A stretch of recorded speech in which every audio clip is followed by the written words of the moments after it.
Sometimes the greatest warriors walk among us in plain sight, their battle scars hidden beneath everyday clothes, their strength disguised by gentle smiles. Sarah Mitchell learned this truth the hard way, on a cold Tuesday morning in downtown Portland, when three strangers decided to teach her a lesson about knowing her place. What they didn't know was that they had just picked a fight with someone who had survived Hell Week, completed underwater demolition training, and served 2 tours in Afghanistan as one of the Navy's most elite operators. This is the story of what happens when predators mistake a sheepdog for prey. It's about the moment when years of military training collided with civilian prejudice, when honor met hatred, and when one woman's past came roaring back to defend her present. By the time those 3 attackers realized their mistake, it was already too late. The quiet woman they thought they could intimidate had already calculated 17 different ways to neutralize the threat they posed. What followed would be captured on security cameras, witnessed by dozens of bystanders, and eventually change how an entire community viewed both heroism and judgment. But before we get to that moment of reckoning, we need to understand who Sarah Mitchell really was, and why the events of that Tuesday morning were always inevitable. Sarah Mitchell stood at the kitchen counter of her small Portland apartment, methodically preparing her breakfast with the same precision she once used to assemble explosive charges. Every movement was deliberate, efficient, economical. The orange juice poured in exactly 4 seconds. The toast emerged from the toaster at the precise moment of golden perfection. Her coffee measured to the exact temperature that would keep her alert without creating jitters. To anyone watching through her window, she looked like any other 29-year-old woman getting ready for another ordinary Tuesday. Her auburn hair fell in soft waves around her shoulders, a stark contrast to the regulation bun she had worn for 8 years. Her clothes were civilian casual, jeans and a simple sweater that hid the intricate tattoo on her shoulder depicting a Navy SEAL trident surrounded by the names of fallen teammates. Most telling of all, her movements were quiet, controlled, bearing none of the obvious swagger that civilians expected from elite military personnel. Sarah had been out of the Navy for 14 months now, long enough for her hands to soften from their previous calloused state, long enough for her sleep schedule to occasionally include full nights without nightmares, but not long enough to forget the weight of a rifle in her hands, or the sound of incoming artillery, or the way sand felt between her teeth during missions in the Middle Eastern desert. She had moved to Portland specifically because it was nothing like the places she had served. The Pacific Northwest rain was gentle compared to desert sandstorms. The traffic noise was merely annoying rather than potentially deadly. The biggest daily threat she faced was deciding between coffee shops, not determining whether a pile of debris concealed an improvised explosive device. The transition to civilian life had been harder than anyone had warned her it would be. The Veterans Affairs counselor had prepared her for flashbacks and hypervigilance, but no one had mentioned how difficult it would be to feel useful again. As a Navy SEAL, she had been part of something larger than herself, part of a mission that mattered on a global scale. Now she worked as a security consultant for corporate clients, advising them on protocols that would likely never be tested by anything more dangerous than an overzealous protester. Her apartment reflected this strange new reality. The furniture was comfortable rather than tactical. She owned more than 3 changes of clothes. Her kitchen contained spices she actually used for flavor rather than just salt for preserving emergency rations. Yet beneath this veneer of normalcy, certain habits remained unchanged. She still checked the locks twice before bed. She still positioned her back to the wall in restaurants. She still maintained weapons proficiency at the local shooting range, though she told other patrons she was just a recreational hobbyist. It buys a not B, goes back to his parents' wife and several children. The morning routine continued with her daily run through Laurelhurst Park. Sarah had mapped out a route that provided multiple exit points and clear sight lines, though she told herself this was merely good fitness planning rather than tactical awareness. The truth was more complicated.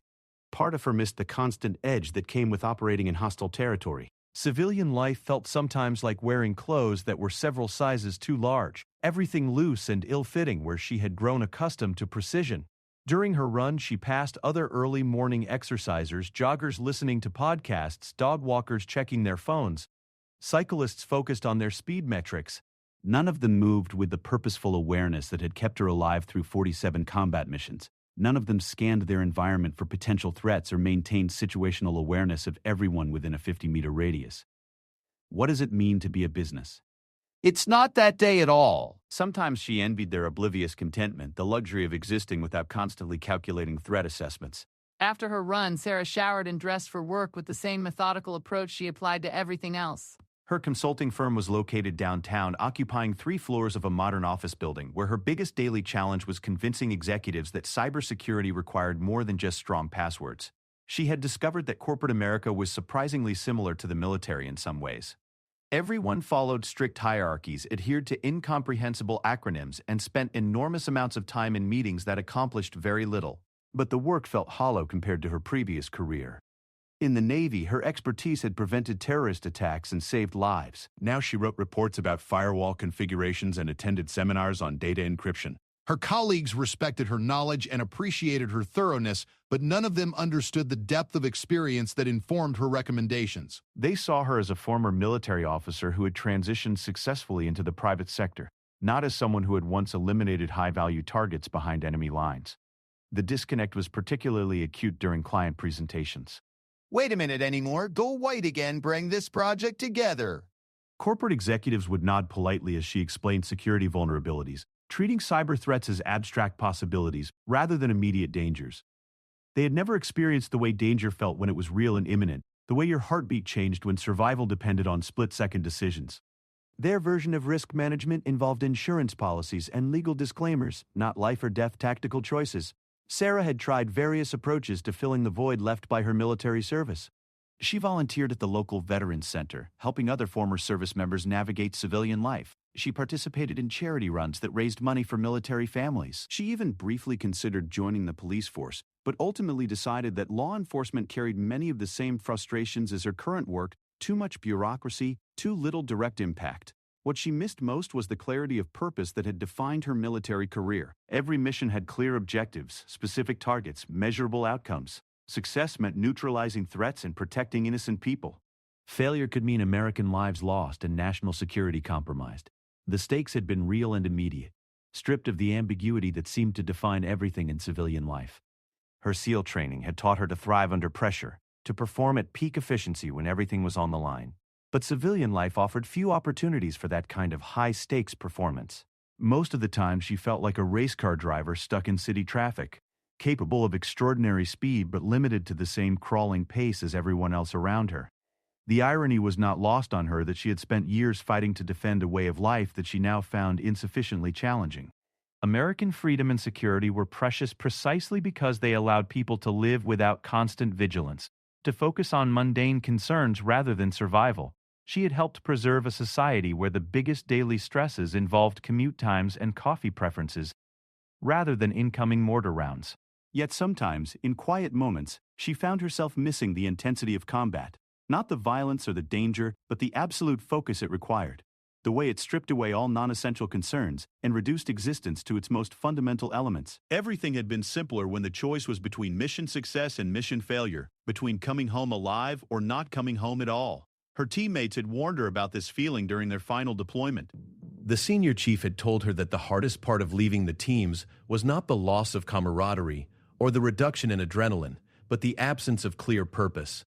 Civilian life, he had said, was like trying to navigate without a compass. Everyone else seemed to know where they were going, but former operators often felt lost without the mission structure that had previously defined their existence. Sarah had thought she was prepared for this challenge. She had saved money, completed her education, and secured employment before her discharge. She had done everything the transition counselors had recommended, but no amount of preparation could replicate the sense of being part of something essential, something that mattered in ways that transcended personal ambition or financial success. As she finished getting ready for work, Sarah caught her reflection in the bedroom mirror.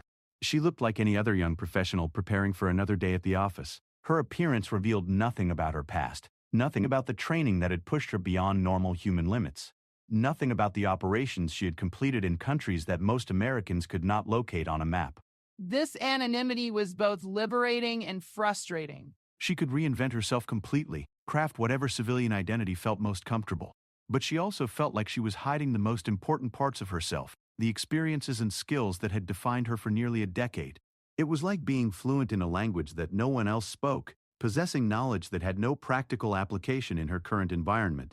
The morning routine concluded with her gathering work materials and checking the weather forecast. Rain was expected later, which meant she would need an umbrella and waterproof shoes. These were the kinds of tactical considerations that occupied her attention now, protecting her hairstyle from moisture rather than protecting her unit from enemy fire. Sarah locked her apartment door and headed toward the bus stop, beginning another day of civilian life that felt simultaneously too easy and impossibly difficult. She had no way of knowing that this Tuesday would be different from all the others, that within a few hours her past and present would collide in ways that would force her to remember exactly who she really was beneath the carefully constructed facade of ordinary womanhood. The city was waking up around her as she walked, early commuters emerging from apartment buildings and coffee shops opening their doors. Portland felt safe in a way that had taken months for her to fully appreciate. People here worried about organic food and bicycle lanes rather than roadside bombs and sniper fire. Children walked to school without armed escorts. Couples held hands in public without scanning for potential threats. This was the peace that she and her teammates had fought to preserve, the normalcy that their sacrifices had protected. But experiencing it firsthand was more complicated than she had anticipated. Peace, it turned out, could feel surprisingly empty when you had spent years finding meaning through conflict. The morning bus ride into downtown Portland had become as routine as everything else in Sarah's civilian life. She boarded the number 12 at exactly 7:23, took her usual seat 3 rows from the back with a clear view of both the front and rear exits, and settled in for the 20-minute journey to her office building. The other passengers were familiar faces by now, fellow commuters who shared the same schedule but never spoke beyond polite nods of recognition. Sarah used the ride to review her daily agenda on her phone, though part of her attention remained fixed on her surroundings in a way that had become second nature during her military service. She noted the teenager with the oversized backpack who always seemed nervous about something.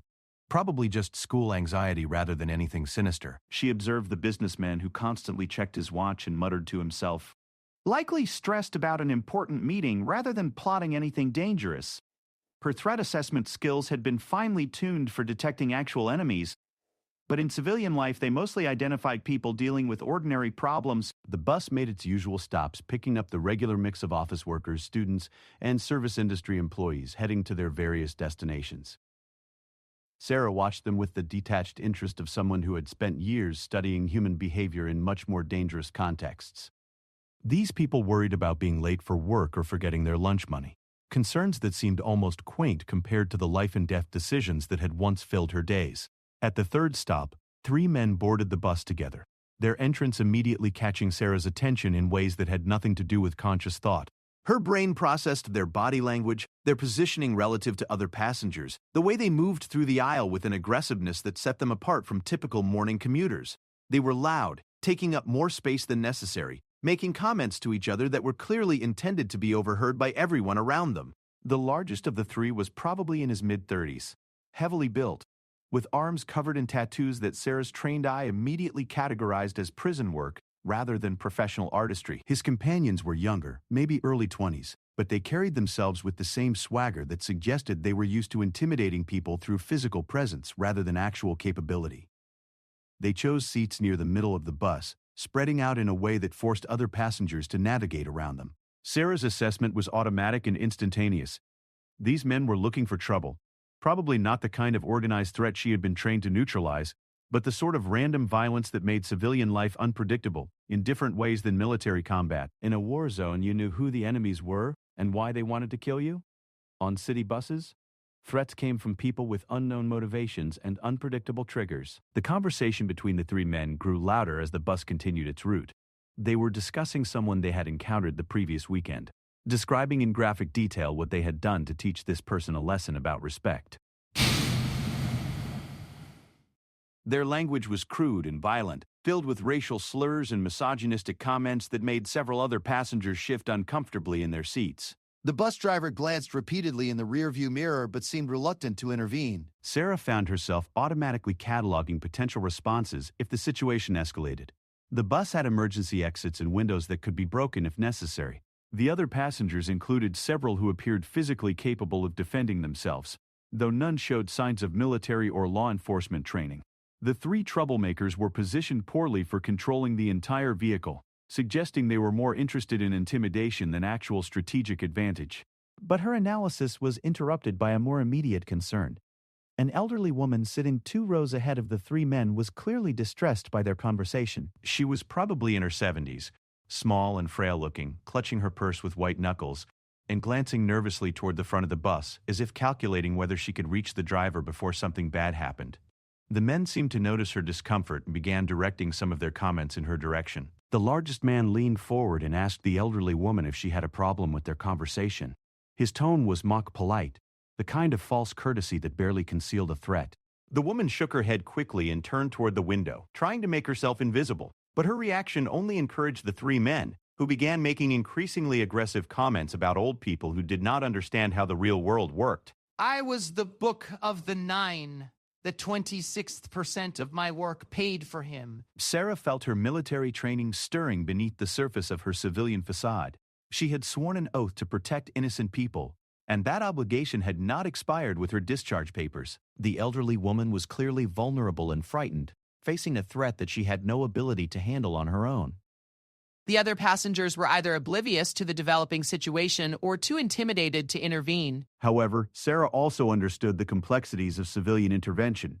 Unlike military operations where rules of engagement were clearly defined and legal authority was unambiguous, civilian self-defense existed in a gray area filled with potential legal consequences. She could not simply neutralize a threat because it existed. She had to wait until the threat became imminent and unavoidable.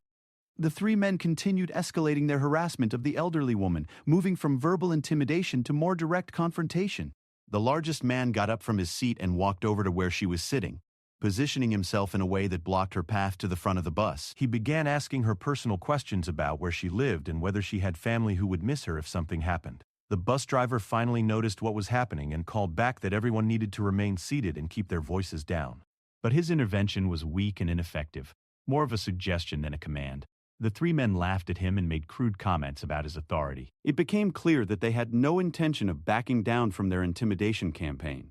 Sarah made her decision with the same swift calculation that had guided her through combat missions. She could not allow an innocent person to be victimized while she sat passively by, regardless of the potential complications that might follow. Her training had taught her that hesitation in the face of clear threats usually made situations worse rather than better. She stood up calmly and walked toward the front of the bus, moving with the controlled grace that came from years of tactical movement. Her approach was designed to appear non-threatening while positioning her for maximum effectiveness if violence became necessary. She stopped next to the elderly woman's seat and addressed the three men in a clear, steady voice. Sarah told them that their behavior was inappropriate and asked them to return to their seats and leave the other passengers alone. Her tone was polite but firm, carrying the kind of authority that came from experience with genuinely dangerous situations. She positioned herself between the elderly woman and the three men, creating a protective barrier without making any overtly aggressive moves. The largest man stared at her with obvious surprise. He had probably expected other passengers to remain passive observers, allowing him and his friends to continue their intimidation without interference. Sarah's intervention represented an unexpected challenge to their dominance of the situation, something that clearly confused and angered him. He asked Sarah who she thought she was, using language that was deliberately crude and demeaning. He made several comments about her appearance and what he thought she needed to learn about keeping her mouth shut when men were talking. His companions laughed and added their own suggestions about how they might educate her about proper female behavior. Sarah's response was calm and measured. She explained that she was simply asking them to show basic courtesy to other passengers, particularly to an elderly woman who had done nothing to deserve their harassment. This is the book, it's about history. This is the book, it's about history. She suggested that they could either choose to be respectful human beings or find alternative transportation that would not require them to interact with decent people. The confrontation was attracting attention from other passengers now, though most remained in their seats and avoided making direct eye contact with any of the participants. The bus driver was speaking into his radio, probably requesting assistance or reporting the incident to his dispatcher. Sarah was aware that she had committed herself to a course of action that would require her to see it through, to whatever conclusion emerged. The three men exchanged glances that suggested they were deciding how to respond to this unexpected challenge. Sarah could read their body language and facial expressions with the expertise that came from years of studying potential threats. They were angry and embarrassed by her intervention, but they were also calculating whether she represented a serious obstacle to their plans. The largest man stepped closer to Sarah, invading her personal space in an obvious attempt at intimidation. He was probably 6 inches taller and at least 60 pounds heavier. Advantages that had likely served him well in previous confrontations with people who lacked her training and experience. He began making detailed threats about what would happen to her if she did not mind her own business. Sarah maintained her position without backing down or escalating her own behavior, She had learned long ago that the most effective response to bullying was usually calm refusal to be intimidated rather than immediate counter-aggression. Many threats were designed to provoke reactions that would give aggressors legal or social justification for violence they had already decided to commit, but she was also preparing for the possibility that words would not be sufficient to resolve the situation. Her weight was balanced evenly on both feet, allowing for rapid movement in any direction. Her hands remained relaxed but ready to deploy defensive techniques that had been drilled into her through thousands of hours of training. Just as the distance to various points on the bus and identified objects that could be used as improvised weapons if necessary. The elderly woman had been watching this exchange with obvious terror, probably wondering if her decision to take the bus that morning would result in violence that could leave her injured or worse. Sarah made brief eye contact with her and offered a reassuring nod, trying to communicate confidence that the situation would be resolved without harm to innocent bystanders. The bus had arrived at the next stop, and the driver opened the doors while continuing to speak urgently into his radio. Several passengers took the opportunity to exit quickly, clearly wanting to remove themselves from whatever was about to happen. Sarah briefly considered whether she should encourage the elderly woman to leave as well, but decided that moving her might provoke the three men into immediate action. The largest man was now standing close enough to Sarah that she could smell the alcohol on his breath, despite the early hour. This detail added another layer to her threat assessment, as intoxicated individuals were generally less predictable and more prone to sudden violence than sober ones. His companions had also moved closer, creating a loose circle around her that suggested they were preparing for coordinated action. Sarah realized that she had reached the point where de-escalation was no longer possible through verbal means alone. These men had decided to view her intervention as a challenge that required a physical response, and they were positioning themselves to deliver that response. And a voting proposal to recognize why our brain developments in 2014 accepted if they were to discuss a picture. The question now was whether she could control the timing and circumstances of what seemed to be an inevitable confrontation. The first blow came without warning, exactly as Sarah had expected it would. The largest man's right hand swept toward her face in a wide, clumsy arc that telegraphed his intentions from the moment his shoulder began to move. To someone with her training, the attack seemed to unfold in slow motion, giving her multiple opportunities to respond before his fist reached its intended target. Sarah's reaction was automatic, the result of thousands of hours of combat training that had been designed to function under extreme stress. She ducked under his swing while simultaneously stepping inside his reach, positioning herself where his size advantage became a liability rather than an asset. Her counterattack was swift and precise, a sharp elbow strike to his solar plexus that drove the air from his lungs and left him gasping for breath. The second man moved while his companion was still doubling over, lunging towards Sarah with his arms outstretched as if he planned to tackle her to the ground. This approach might have been effective against an untrained opponent, but Sarah had learned long ago how to use an attacker's momentum against him. She stepped aside at the last moment, grabbed his extended arm, and used a leverage technique to send him sprawling across the bus aisle. The third man hesitated, suddenly uncertain about the wisdom of continuing an attack that was clearly not proceeding according to their expectations. Sarah used this moment of indecision to create distance between herself and her opponents, positioning herself near the elderly woman's seat, where she could continue to provide protection while maintaining tactical advantage. The bus driver was shouting something into his radio about needing immediate police assistance and requesting that all passengers remain calm. Several people were recording the incident on their phones, creating a digital record that would later become crucial evidence. The elderly woman was pressed against her window seat, watching the confrontation with wide eyes that reflected both terror and amazement. The largest man had recovered enough breath to speak, though his words came out in wheezing gasps that made him sound far less intimidating than he had moments before. He was threatening Sarah with violence that was much more severe than what had already occurred, apparently unaware that his credibility had been severely undermined by his inability to land a single effective blow. Sarah remained calm and focused, her training allowing her to process multiple streams of information simultaneously, while maintaining awareness of her surroundings. She noted the approaching sirens in the distance, suggesting that law enforcement was already responding to the bus driver's call for assistance. She tracked the movements of the other passengers, ensuring that none of them were in immediate danger. Most importantly, she continued to monitor her three attackers for signs that they might renew their assault. The second man was getting to his feet, clearly embarrassed by how easily he had been neutralized by someone he had underestimated completely. His pride seemed to override his common sense as he prepared for another attempt, this time approaching more cautiously and with his hands positioned defensively. Sarah could see that he had some rudimentary fighting experience, probably gained through street altercations rather than formal training. What happened next unfolded with the brutal efficiency that characterized all of Sarah's combat actions. The second man threw a punch that was better planned than his first attempt, but still far below the level of opposition she had faced during her military career.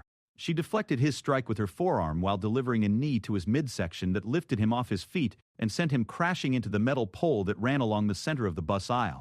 The impact made a sound that caused everyone present to wince, including Sarah, though she did not allow sympathy to compromise her defensive positioning. The man slumped to the floor and remained there, apparently deciding that discretion was the better part of valor. His groan suggested that he was injured but not seriously hurt, which satisfied Sarah's goal of neutralizing the threat without causing permanent damage. The third man was now backing away from the confrontation, finally understanding that he and his companions had made a serious error in judgment about their chosen victim. He was holding his hands up in a gesture of surrender while making verbal attempts to de-escalate the situation that he had helped create. Sarah appreciated his belated wisdom, but maintained her defensive stance until she was certain that all threats had been eliminated. The largest man was still struggling to breathe normally, but his anger was overriding his physical discomfort as he realized that he had been defeated by someone he had expected to intimidate easily. He was reaching for something in his jacket pocket, a movement that caused Sarah's threat assessment to spike dramatically. Her military experience had taught her that weapons could transform a manageable situation into a lethal encounter within seconds. Sarah's response was immediate and decisive. She closed the distance between them before he could complete whatever action he was planning, using a technique that involved striking specific pressure points on his neck and shoulder. The man's hand went numb. Whatever he had been reaching for fell to the floor, and he found himself unable to maintain his balance as his nervous system struggled to process the precisely applied trauma. The object that had fallen from his jacket was not a weapon but a cell phone. A discovery that left Sarah feeling both relieved and slightly embarrassed about her aggressive response. However, she reminded herself that her training required her to treat all unknown threats as potentially lethal until proven otherwise. The cost of being wrong in such situations was too high to justify taking chances based on optimistic assumptions. The police sirens were much closer now, and the bus driver was announcing that law enforcement officers were approaching the vehicle. Sarah used this opportunity to check on the elderly woman who was clearly shaken by everything she had witnessed but appeared to be physically unharmed. The woman grabbed Sarah's hand and whispered her thanks, adding that she had never seen anything like what had just occurred. Other passengers were beginning to emerge from their shocked silence, with several people offering their own expressions of gratitude and amazement. A middle-aged businessman said that he had never seen anyone move the way Sarah had moved, asking if she was some kind of professional athlete or martial arts instructor. Sarah deflected the questions politely, explaining that she had simply done what anyone would do to protect an innocent person from harassment.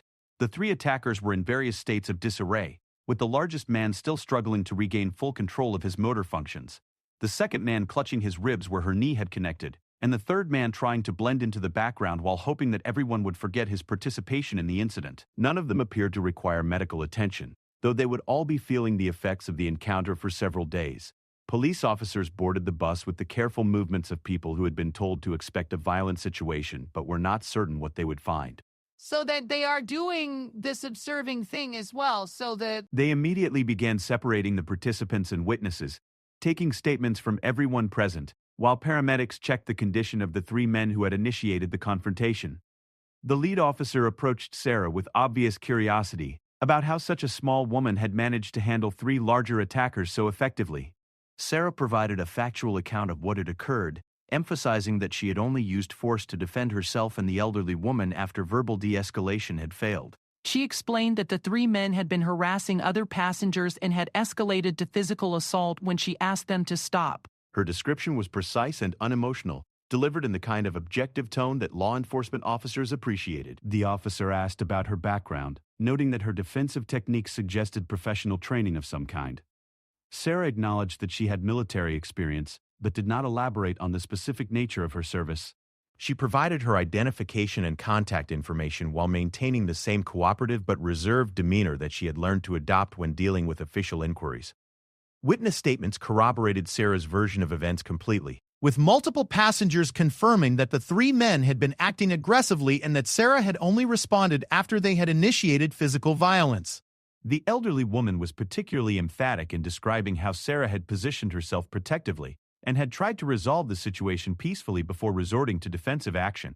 The three attackers offered a different narrative, claiming that Sarah had been the aggressor, and that they had only been defending themselves against an unprovoked attack. However, their version of events was contradicted by every witness present, as well as the security camera footage that the bus driver confirmed was recorded automatically during all trips.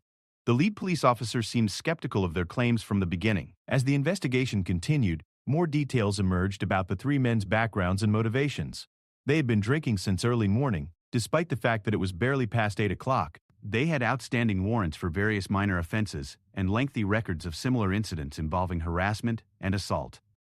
The largest man had recently been released from county jail and was supposed to be avoiding any legal trouble as a condition of his probation. The elderly woman, whose name was Margaret Chen, was interviewed separately about her experience. She explained that she rode the bus to work every morning as a cleaner at a downtown office building, and that she had never encountered anything like the harassment she had received that day. She praised Sarah's intervention repeatedly, saying that she believed the situation could have become much worse if someone had not been brave enough to step forward. Other passengers provided similar accounts, describing how the three men had created an atmosphere of fear and intimidation that had made everyone uncomfortable. Several people admitted that they had wanted to intervene but had been too afraid or uncertain about what they should do.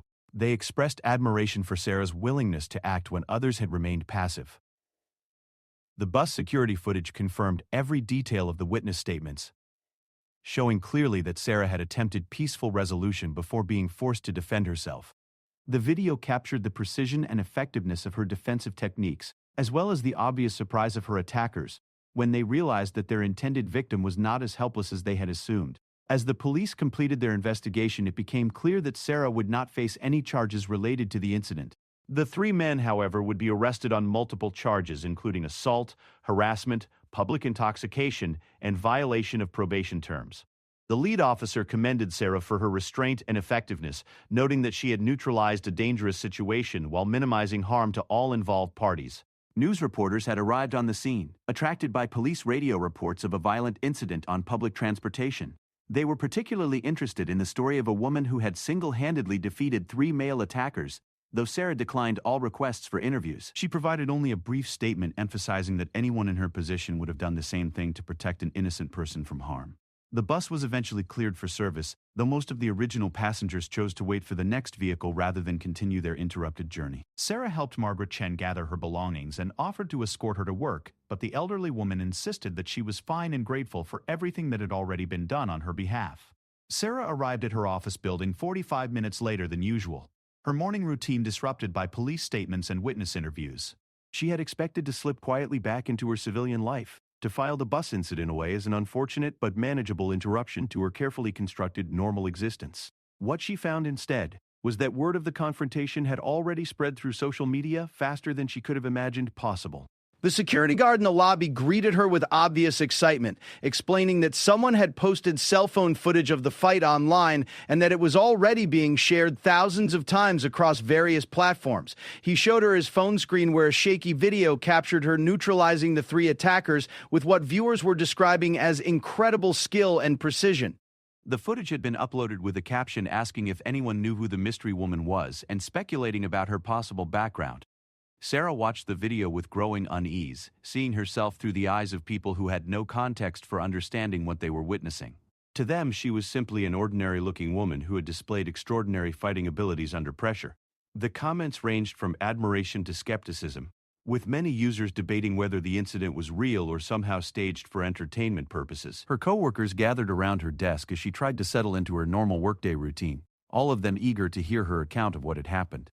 Word had spread through the office that Sarah had been involved in the viral video, though none of them had initially recognized her as the woman in the footage. They peppered her with questions about her training background and wanted to know where someone could learn to fight like that. Sarah deflected their curiosity as diplomatically as possible, emphasizing that she had simply reacted instinctively to protect someone who was being threatened. She downplayed her own role in the incident while highlighting the inappropriate behavior of the 3 men who had started the confrontation. Her colleagues seemed satisfied with this explanation, though she could tell that some of them remained puzzled about how their mild-mannered security consultant had acquired such impressive defensive skills. The morning news programs had picked up the story by 10 o'clock, featuring the bus footage as part of their regular segments about unusual local events. The anchors speculated about the woman's identity while praising her courage and effectiveness in dealing with what they described as a dangerous situation. They interviewed conflict resolution experts who analyzed her techniques, and discussed the legal implications of civilian self-defense.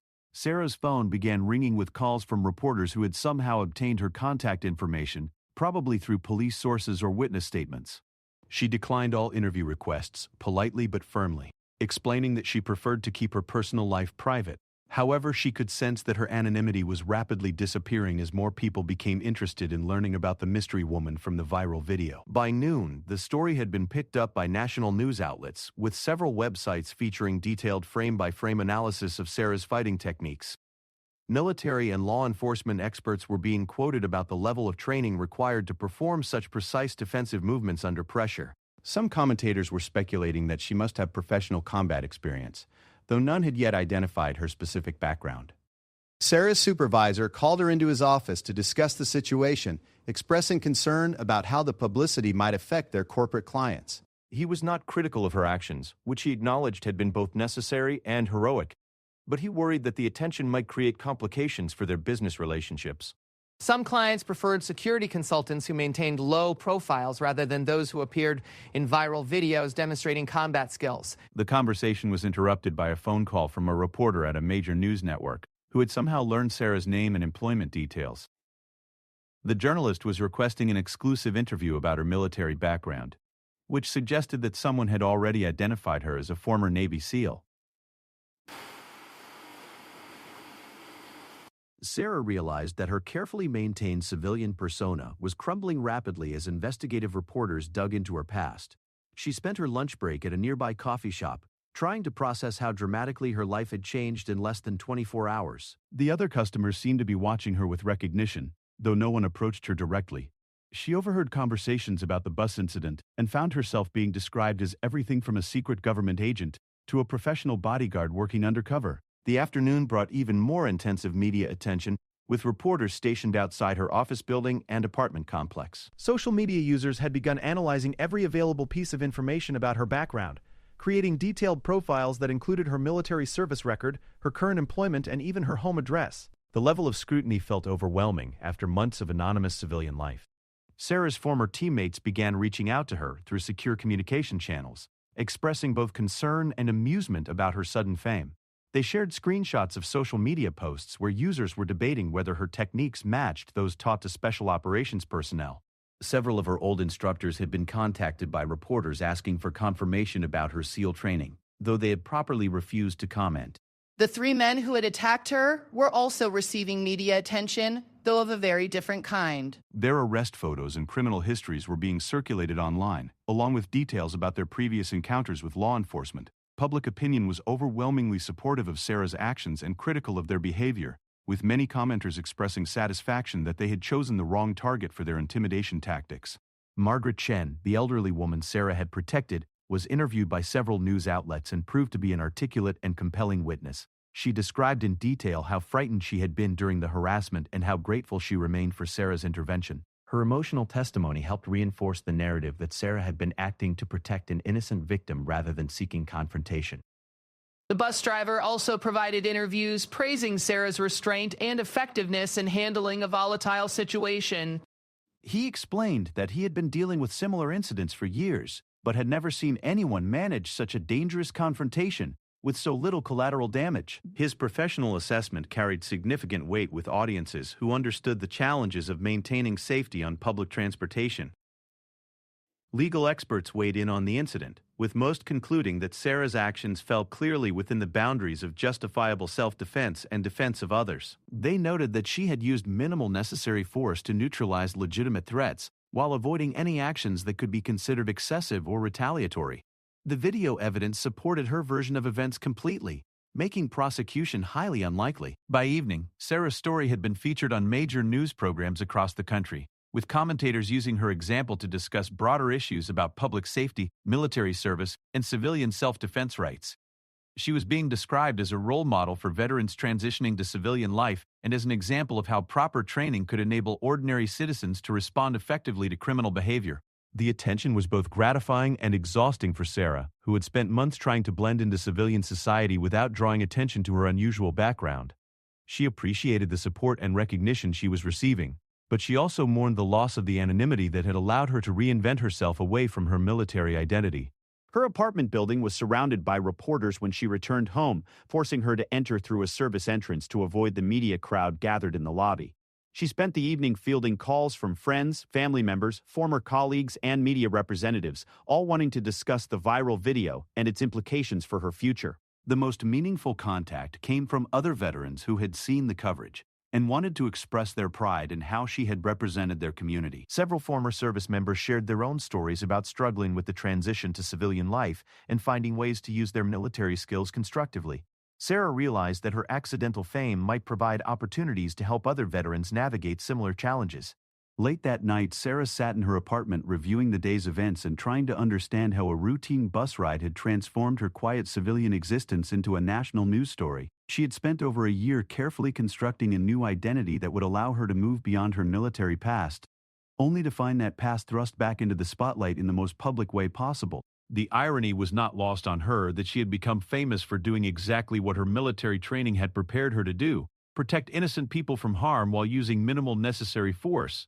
The skills that she had thought were no longer relevant to civilian life had proven essential when confronted with a genuine threat to public safety. As she prepared for bed, Sarah realized that she would have to make some fundamental decisions about her future. The media attention was unlikely to disappear quickly, and she could no longer maintain the anonymous civilian persona that had defined her post-military identity. She would need to decide how much of her background she was willing to discuss publicly, and what role her military experience should play in her ongoing civilian career. The viral video had revealed her true capabilities to the world, eliminating the possibility of returning to her previous low-profile existence. But it had also demonstrated that her military skills retained significant value in civilian contexts, possibly opening new opportunities for service and leadership that she had not previously considered. The three men who had attacked her were facing serious legal consequences for their actions, including extended jail time and significant financial penalties. Their attempt to intimidate what they perceived as a vulnerable target had backfired catastrophically, resulting in public humiliation and criminal prosecution. Justice had been served in the most visible way possible. Margaret Chen had become something of a celebrity herself, using her media appearances to discuss the importance of standing up to bullying and harassment. She credited Sarah with saving her from potentially serious harm and had become an articulate advocate for civilian courage in the face of criminal behavior. The bus driver had received commendations from his company and recognition from city officials for his professional handling of the emergency situation. The incident had also prompted discussions about improving safety protocols on public transportation and providing better training for drivers dealing with violent passengers.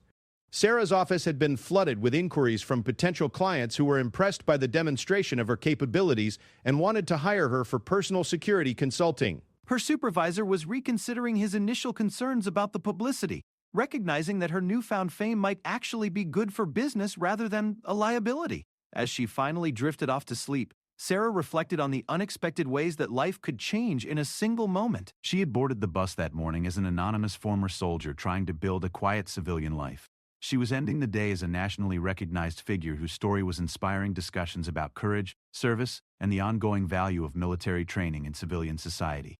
This has been the best path. You're a senior sufficient to that American battle. The bus incident had forced her to confront the reality that she could never fully separate herself from her military past, nor should she necessarily want to. Her SEAL training was not just a collection of tactical skills, but a fundamental part of who she was and how she approached challenges. Trying to hide that aspect of herself had been both impossible and ultimately counterproductive. 3 months after the bus incident, Sarah's life had transformed in ways she could never have anticipated. The viral video had generated over 50 million views across various social media platforms, making her one of the most recognizable faces in America. What had begun as an accidental moment of fame had evolved into something much more significant than either she or anyone else could have predicted. The immediate aftermath had been chaotic and overwhelming. Reporters had camped outside her apartment building for weeks, hoping to catch glimpses of the woman who had become an overnight sensation. "This is the post office.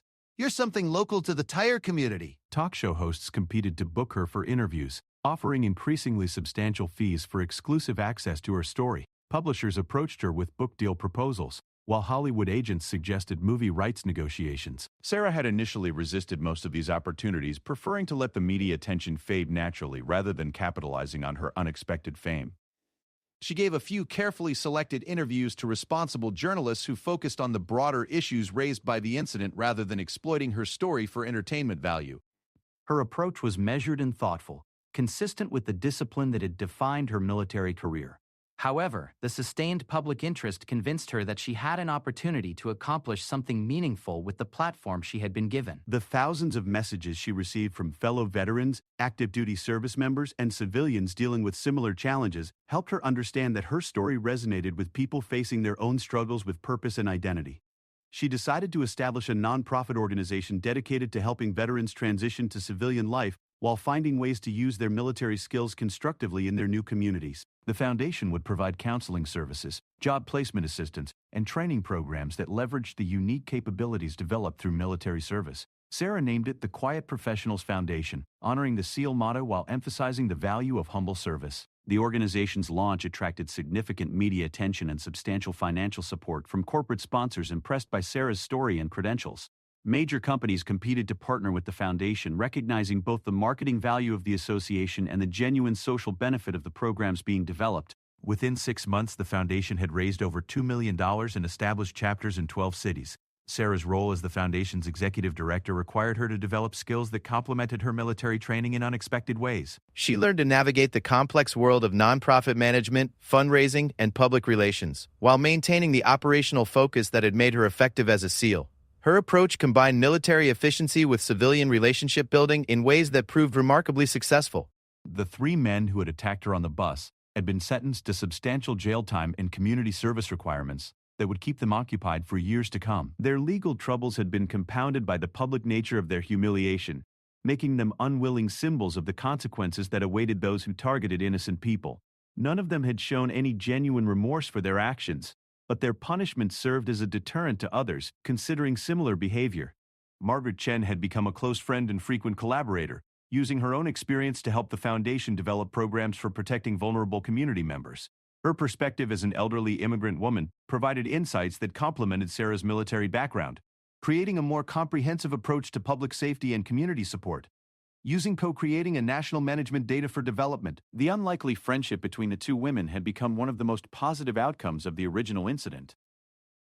Sarah's former security consulting firm had been transformed by her sudden prominence, with clients specifically requesting her services and expertise. She maintained a consulting role with the company while focusing primarily on the foundation, creating a sustainable balance between her business responsibilities and her nonprofit work. Her reputation in the security industry had been enhanced rather than damaged by the publicity surrounding her background. The media coverage had also attracted attention from other special operations veterans who shared similar experiences with civilian transition challenges. Many of them joined the foundation as staff members, volunteers, or board advisors, creating a network of highly skilled professionals dedicated to helping their fellow veterans succeed in civilian careers. The organization became known for its effectiveness and efficiency, qualities that reflected its military roots. Sarah's public speaking engagements had evolved from defensive responses to media inquiries into proactive advocacy for veteran issues and public safety concerns. I wait too much. She addressed corporate conferences, university audiences, and government officials about the value of military experience in civilian contexts and the importance of supporting veteran transition programs. Her presentations were consistently well received and generated additional support for the foundation's work. The bus incident had also sparked broader conversations about civilian self-defense rights and responsibilities. Sarah became an unofficial spokesperson for reasonable approaches to personal protection, emphasizing the importance of proper training and legal compliance. She worked with law enforcement agencies to develop civilian training programs that taught effective defensive techniques while respecting legal boundaries and community standards. Her relationship with the military community remained strong, with many former colleagues expressing pride in how she had handled both the original incident and its aftermath. Senior SEAL officers had publicly commended her restraint and professionalism, noting that her actions reflected well on the special operations community as a whole. Active duty personnel often reached out to discuss their own transition planning, seeing her as a successful example of post-military career development. The Foundation's programs had begun producing measurable results within the first year of operation. Veteran unemployment rates in cities with Foundation chapters had dropped significantly, while reports of veteran mental health crises and suicide attempts had decreased in areas where the organization's counseling services were available. Corporate partners reported high levels of satisfaction with veteran employees recruited through Foundation programs. Sarah's personal life had stabilized around her new role and responsibilities, though she remained cautious about romantic relationships given her public profile. She had moved to a more secure apartment building and employed personal security measures that balanced her need for privacy with her public accessibility. The transition from anonymous civilian to public figure had required adjustments that drew on both her military training and her civilian consulting experience. The viral video continued to circulate online, but its meaning had evolved from a simple story about a fight on a bus to something much more complex and significant. Educators used it to discuss conflict resolution and civic responsibility. Military trainers referenced it as an example of proper force escalation and civilian application of combat skills. Social workers studied it as a case study in bystander intervention and community protection. Sarah had also become involved in legislative efforts to improve support for military veterans and expand funding for transition assistance programs. Her testimony before congressional committees was informed by both personal experience and the data collected through her foundation's work. Lawmakers from both parties found her recommendations compelling and began incorporating her suggestions into proposed veteran affairs legislation. The three original attackers had become cautionary examples used in criminal justice discussions about hate crimes and public harassment. Their case was frequently cited in legal training programs about civilian self-defense rights and the consequences of criminal behavior. The irony of their attempt to intimidate someone they perceived as vulnerable had not been lost on observers who used their story to illustrate the unpredictable nature of potential victims. Margaret Chen had become something of a local celebrity herself, using her media appearances to advocate for elderly rights and public transportation safety. She worked closely with the foundation to develop programs protecting vulnerable community members from harassment and violence. Her partnership with Sarah demonstrated the power of intergenerational cooperation in addressing social challenges. It did. This is the book. It's about history. Sarah demonstrated the power of intergenerational cooperation in addressing social challenges. The bus driver who had witnessed the original incident had been promoted within his company and became an advocate for improved driver training in handling violent passenger situations. He credited Sarah's example with teaching him about the importance of civilian courage and intervention in protecting public safety.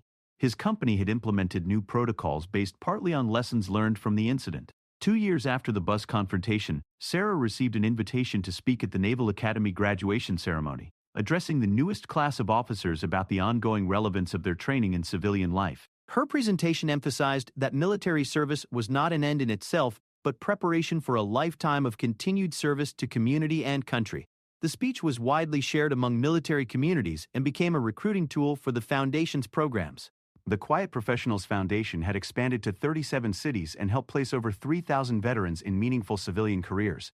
Its programs had been recognized by multiple government agencies and received awards from veteran service organizations across the country. Sarah's leadership had been acknowledged through honorary degrees from several universities and invitations to serve on various nonprofit boards addressing veteran issues. The foundation had also launched international programs, working with allied militaries to develop similar veteran transition services. Sarah's reputation had spread beyond American borders, leading to speaking engagements and consulting opportunities with organizations worldwide. The model she had developed was being adapted for use in countries facing their own challenges. With military veteran reintegration, her personal story had been documented in a best-selling autobiography that donated all proceeds to the foundation, while providing an honest account of her military service and civilian transition. The book had been praised for its realistic portrayal of the challenges facing modern veterans and its practical advice for overcoming transition difficulties. Several film studios had expressed interest in adaptation rights, though Sarah remained cautious about Hollywood's ability to accurately represent her experiences. The bus incident itself had receded in importance compared to the larger movement it had inspired. Sarah's accidental fame had become purposeful leadership, transforming a random moment of violence into a sustained effort to address systemic challenges facing military veterans. The three men who had attacked her had inadvertently created something far more positive and lasting than they could have imagined. As Sarah reflected on the transformation of her life, she realized that the bus confrontation had forced her to confront fundamental questions about identity, purpose, and service that she had been avoiding during her civilian transition. The incident had revealed that her military training was not something to be hidden or minimized, but rather a valuable resource that could benefit her civilian community in unexpected ways. The foundation continued to grow and evolve, developing new programs and partnerships that expanded its impact on veteran communities across the country. Sarah's role had evolved from accidental celebrity to purposeful leader, using her platform to address challenges that affected thousands of veterans struggling with similar transition issues. The work had given her life meaning and direction that she had been missing since leaving active duty. The viral video that had started everything continued to inspire people around the world, but its legacy was measured not in views or shares, but in the lives that had been improved through the programs it had ultimately made possible. Sarah had learned that sometimes the most important moments in life came disguised as ordinary situations that required extraordinary responses. Her journey from anonymous veteran to public advocate demonstrated that military service prepared individuals not just for combat, but for leadership roles that could benefit civilian society in countless ways. The skills and values developed through military training remained relevant long after uniforms were retired, providing foundation for continued service in new and different contexts. The bus incident had ended in less than 5 minutes, but its consequences continued to ripple through communities across the nation years later. Sarah's story had become proof that individual courage could inspire collective action, and that accidental fame could be transformed into purposeful leadership when guided by commitment to service and genuine desire to help others succeed.